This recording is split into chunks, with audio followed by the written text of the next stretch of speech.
நீ பயப்படாதே, நான் உனக்கு கேடகமும் உனக்கு மகா பெரிய பலனுமாயிருக்கிறேன் என்றார்.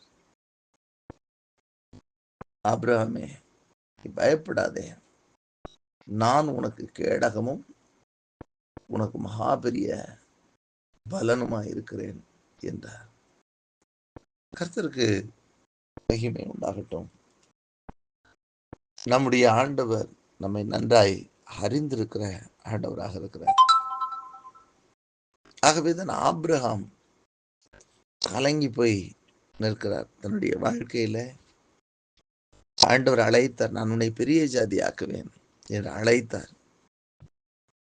அந்த அழைப்புக்கு இணங்கி தன் தகப்பனை விட்டு தன் தேசத்தை விட்டு தன் இனத்தாரை விட்டு ஆண்டவர் காண்பித்த தேசத்திற்கு ஆபிரகாம் புறப்பட்டு வந்து விட்டார். ஆனால் இன்னும் குழந்தை இல்லை. ஆகவே ஆபிரகாமுடைய வாழ்க்கையில் ஒரு கலக்கம் ஏற்படுகிறது. உடனேதான் அந்த நேரத்தை ஆண்டவர் அறிவார். நம்ம நினைக்கிறதையே ஆண்டவர் உடனே அறிவார். அந்த ஒரு மனநிலையில் ஆபிரகாம் இருக்கும்போதுதான் ஆண்டவர் வந்து பேசுகிறார். 15ஆம் அதிகாரத்துல முதல் வசனம்.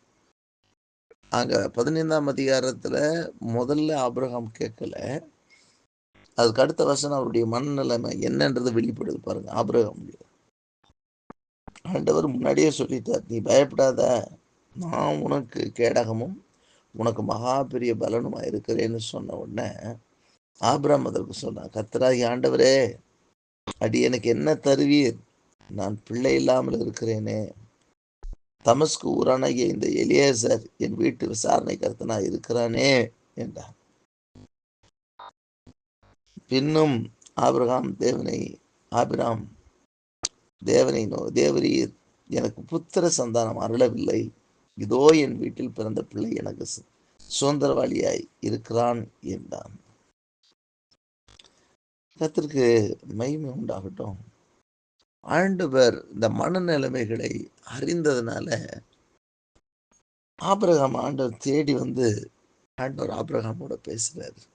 நீ பயப்படாத ஆபிரகாம், நீ பயப்படாத, நான் உனக்கு கேடகமும் உனக்கு மகா பெரிய பலனுமா இருக்கிறேன் என்று. ஆபிரகாமுடைய மனசுக்குள்ள ஒரு பயம் ஓடிக்கிட்டு இருக்கு. என்னுடைய எதிர்காலம் என்னமாக போகிறது? ஆபிரகாமுடைய உள்ளத்திலே ஒரு பயம் தொற்றி கொண்டு இருக்கிறது. எனக்கு பிள்ளைகள் இல்லையே, வயதும் கடந்து கொண்டே போகிறது, என்ன செய்வது என்று சொல்லி ஒரு பயம் இருக்கிறது. அப்போதான் ஆண்டவர் வந்து பாருங்க, அந்த உள்ளந்திரியங்களை ஆராய்ந்து அறிகிற தேவன் என்று சொல்லி ஆண்டோடைய வசனம் சொல்லுது. நம்முடைய உள்ளந்திரியங்கள், நம்ம என்ன நினைக்கிறோம், நம்ம என்ன மனநிலையில் இருக்கிறோம், இதெல்லாம் ஆண்டவருக்கு தெரியும். அதனாலதான் ஆண்டவர் ஆபிரகாம் வந்து சொல்றாரு, பயப்படாத, முதல்ல சொல்றாரு, பயந்து போய் இருந்தாருன்னு போடல அதுல. ஆனா மனதுக்குள் ஆபிரகாமுக்குள் ஒரு பயம் காணப்படுகிறது எதிர்காலத்தை குறித்து. என் சந்ததி என்னவாக போறது, எனக்கு சந்ததியே இல்லையே, என்ன ஆக போகிறது? ஆண்டவர் நேரா வந்து பேசுறார், ஆபிரகாம் நீ பயப்படாத, நான் உனக்கு கேடகமா இருக்கிறேன், நான் உனக்கு மகா பெரிய பலனா இருக்கிறேன், நீ பயப்படாத அப்படின்னு ஆண்டவர் ஆபிரகாமை தைரியப்படுத்துறார். தைரியப்படுத்தும் பொழுதுதான் ஆபிரகாமுடைய மனசில் இருக்கிறது வெளியே வருது, எனக்கு இன்னும் பிள்ளை இல்லையே, எனக்கு நீர் என்ன தரப்போறீ? என்னுடைய வீட்டு வேலைக்காரன் தான் எனக்கு பிள்ளையா இருக்க போறானா, அவன் தான் சுந்தரவழியா இருக்க போறானா, எனக்கு பிள்ளைகள் கிடையாதா அப்படின்னு ஒரு பெரிய ஒரு கொஸ்டினை ஆண்டவர்கிட்ட ரைஸ் பண்றது அந்த இடத்துல பார்க்கிறோம். அப்படியானால் ஆபிரகாமுடைய மனம் குழந்தைக்காக ஏங்கி கொண்டிருந்தது, எதிர்காலத்தை குறித்த பயம் இருந்தது, என்ன செய்வதென்று புரியாமல் ஒரு குழப்ப நிலையில அவர் இருக்கிறார். ஆண்டவர் உடனே வந்து விட்டார். இன்றைக்கும் கூட நம்ம சோர்ந்து போனோம்னா உடனடியாக சில நம்மிடத்தில் அன்பு கூறுகிறோம், உடனே பாருங்க ஏப்ப முகம் வாடலா இருக்குன்னு கேட்பாங்க, ஏன் சோர்ந்து போயிருக்கிற கேட்பாங்க. அதே போல ஆண்டவரும் ஆபிரகாமை பார்த்த உடனே ஓடி வந்துட்டார். பயப்படாதப்பா. இன்றைக்கும் ஒருவேளை உங்களுடைய எதிர்காலங்களை குறித்த பயத்தோடு கூட நீங்கள் இருப்பீர்களானால், ஒருவேளை அடுத்து நான் என்ன செய்ய போகிறேன் என்று சொல்லி ஒரு குழப்பமான சூழ்நிலைகளிலே நீங்கள் இருப்பீர்களானால், ஆண்டவர் முதலாவது பயப்படாதே என்று சொல்கிறார். இரண்டாவது, நான் உனக்கு பெரிய உனக்கு கேடகமா நான் இருக்கிறேன்.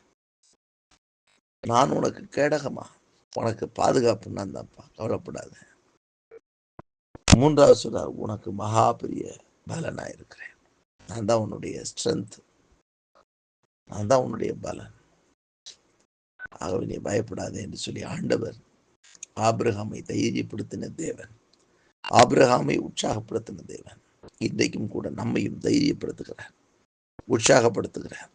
காலங்களை பார்க்க வேண்டாம், சமயங்களை பார்க்க வேண்டாம், சோர்ந்து போக வேண்டாம்.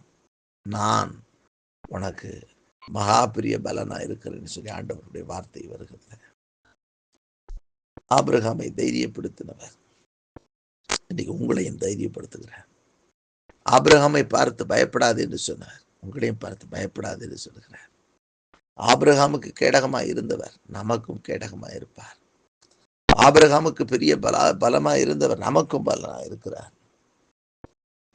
நாம் வேண்டிக் கொண்டதை காட்டிலும், நினைப்பதை காட்டிலும் அதிகமாக நம்முடைய வாழ்க்கையில செய்து ஆசீர்வதிக்க வல்லவர் அவர்.